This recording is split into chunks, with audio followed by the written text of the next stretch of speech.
Today we have the 2017 Porsche Macan. This vehicle has done just over 73,000 miles.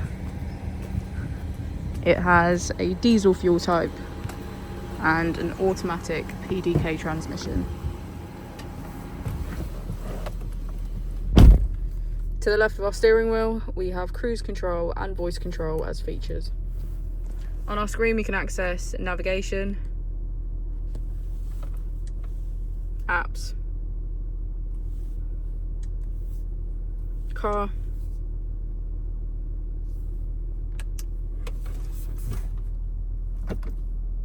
if we put the vehicle into reverse, we can see that it comes with front and rear parking sensors. Just below we have our dual zone climate control with heated seats on either side.